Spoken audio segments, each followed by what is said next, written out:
The idea of running long distance was always considered, very questionable for women because, an arduous activity would mean that you're going to get big legs and grow a mustache and hair on your chest and your uterus was going to fall out.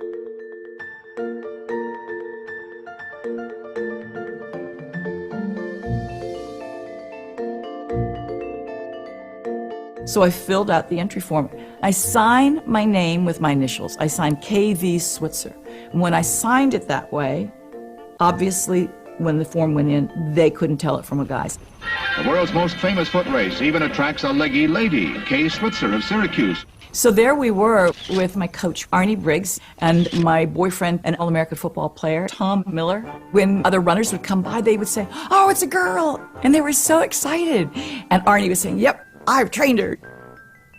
And all of a sudden, the flatbed truck is in front of us, and I heard the photographer saying, "Slow down, slow down, slow down."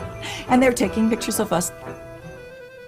On this truck was the race directors. One of them was a feisty character by the name of Jock Semple. He just stopped the bus, jumped off, and ran after me. Suddenly I turned and he just grabbed me and screamed at me, "Get the hell out of my race and give me those numbers." And then he started clawing at me, trying to rip my numbers off. And I was so surprised. And he had the fiercest face of any guy I'd ever seen, and out of control, really. I was terrified. And all of a sudden, my boyfriend, Big Tom, gave Jock the most incredible cross-body block and sent Jock flying. And all of this happened in front of the press truck. The journalists got very aggressive. "What are you trying to prove? Are you a suffragette? Are you a crusader?" Whatever that is, And I said, "What? I'm just trying to run." They finally left. Then it got very quiet. Snow's coming down.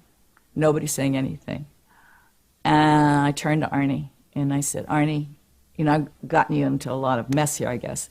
But I said, "I don't know where you stand in this." But I said, "I'm going to finish this race on my hands and my knees if I have to, because nobody believes that I can do this." And suddenly I realized, if I don't finish this race, then everybody's going to believe women can't do it and that they don't deserve to be here and that they're incapable.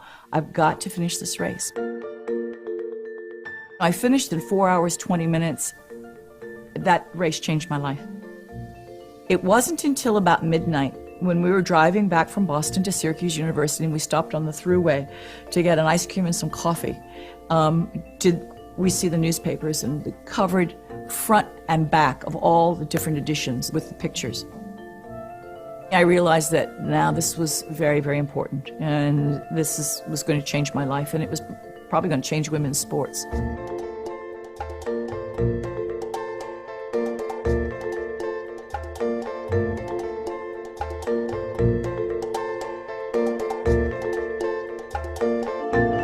Hi everyone, I'm Katherine Switzer.